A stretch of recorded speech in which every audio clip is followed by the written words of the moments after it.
ഷെഫേ, എന്നാ മോനെ? ഷെഫിനോട് ക്ഷമിക്കണം. എന്നാടാ നീ എന്താ തെറ്റ് ചെയ്തത്?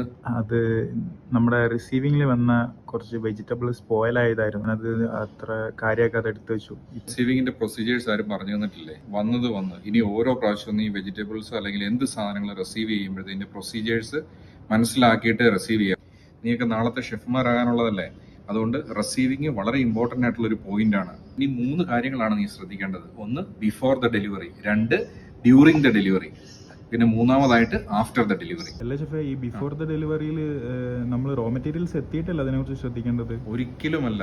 നമുക്ക് ഒരു സാധനം ഓർഡർ ചെയ്ത് കഴിഞ്ഞാൽ അത് വരുന്നതിന് മുമ്പായിട്ട് നമ്മൾ അത് റിസീവ് ചെയ്യുന്ന ഏരിയ റെഡിയാക്കണം. നിങ്ങൾക്ക് പല ക്രൈറ്റ്സുകൾ നിങ്ങൾക്ക് ആവശ്യമായിട്ട് വരുമായിരിക്കും. ആ സമയത്ത് ഓടി നടക്കാൻ പറ്റത്തില്ലല്ലോ. അത് റെഡിയാക്കി വെക്കുക, ഏരിയ പൂർണ്ണമായിട്ട് ക്ലീൻ ആക്കി വെക്കുക, നമ്മുടെ വെയിങ് മെഷീൻ കറക്റ്റായിട്ട് വർക്ക് ചെയ്യുന്നുണ്ടെന്ന് ഉറപ്പ് വരുത്തുക. അതുപോലെ തന്നെ നമ്മൾ മറ്റൊരു കാര്യം പ്രധാനമായിട്ട് ശ്രദ്ധിക്കേണ്ടത് നമ്മുടെ ഡോക്യുമെന്റ്സ്, നമ്മൾ റിസീവ് ചെയ്യുമ്പോൾ റെക്കോർഡ് ചെയ്യേണ്ട സാധനങ്ങൾ നമ്മുടെ കയ്യിലുണ്ടാക്കണം. അതുപോലെ തന്നെ ഓർഡർ ചെയ്യുന്ന ആ ഒരു നമ്മുടെ ഇൻറ്റൻറ്റ് നമ്മുടെ കയ്യിലുണ്ടാവണം. ഓരോ സപ്ലയേഴ്സിനും അവർ എത്ര സമയത്തിന് ഇൻ ബിറ്റ്വീൻ ഏത് സമയത്താണ് അവരുടെ സാധനങ്ങൾ ഡെലിവറി ചെയ്യേണ്ടതെന്നുള്ളത് ഒരു സ്കെഡ്യൂളും കൂടെ നമ്മൾ ഉണ്ടാക്കണം. ഷെഫ്, അപ്പോൾ ഈ ഡ്യൂറിങ് ദ ഡെലിവറിയിൽ നമ്മൾ എന്തൊക്കെ കാര്യങ്ങൾ ശ്രദ്ധിക്കേണ്ടത്? ഡ്യൂറിങ് ദ ഡെലിവറിയിൽ പ്രധാനമായിട്ട് 4 കാര്യങ്ങളാണ് ശ്രദ്ധിക്കേണ്ടത്. ഒന്നാമത് നമ്മൾ സാധനങ്ങൾ വരുന്ന വണ്ടിയുടെ കണ്ടീഷൻ നമ്മൾ നോക്കണം.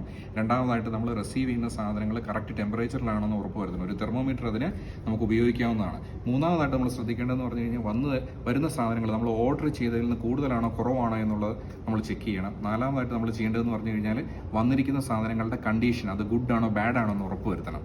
ഷെഫ്, അങ്ങനെയാണെങ്കിൽ സാധനങ്ങൾ വന്നതിന് ശേഷം എന്തൊക്കെ കാര്യങ്ങൾ ശ്രദ്ധിക്കേണ്ടത്? ഒന്നാമതായിട്ട് വന്നേക്കുന്നതിൽ എന്തെങ്കിലും സാധനങ്ങൾ നമ്മുടെ സ്റ്റാൻഡേർഡിന് മീറ്റ് ചെയ്യുന്നതല്ല എങ്കിൽ അതിനെ റിജക്റ്റ് ചെയ്യുക എന്നുള്ളതാണ്. രണ്ടാമതായിട്ട് നമ്മൾ ആ റെസിപ്റ്റ് റെക്കോർഡ് നമ്മൾ സൂക്ഷിക്കുക എന്നുള്ളതാണ്. നമ്മൾ കൃത്യമായിട്ട് അക്കൗണ്ട്സിലേക്കുള്ളത് അതുപോലെ തന്നെ പർച്ചേസിലേക്കുള്ള ആ റെസിപ്റ്റുകൾ കൃത്യമായിട്ട് നമ്മൾ സൈൻ ചെയ്ത് റെക്കോർഡ് ചെയ്ത് നമ്മൾ കൊടുക്കുക. മൂന്നാമതായിട്ട് നമ്മൾ റിസീവ് ചെയ്തേക്കുന്ന സാധനങ്ങൾ അത് ഡെസിഗ്നേറ്റഡ് ആയിട്ടുള്ള ഏരിയയിൽ നമ്മൾ സ്റ്റോറേജ് ചെയ്യാൻ ശ്രമിക്കുക. നാലാമതായിട്ട് ചെയ്യേണ്ടതെന്ന് പറഞ്ഞു കഴിഞ്ഞാൽ നമ്മുടെ റിസീവിംഗ് ഏരിയ വീണ്ടും നമ്മൾ സാനിറ്റൈസ് ചെയ്ത് ക്ലീൻ ചെയ്യാൻ വെച്ചതിന് ശേഷം നമ്മൾ അടുത്ത ഒരു റിസീവിങ്ങിനായിട്ട് റെഡിയാകുക.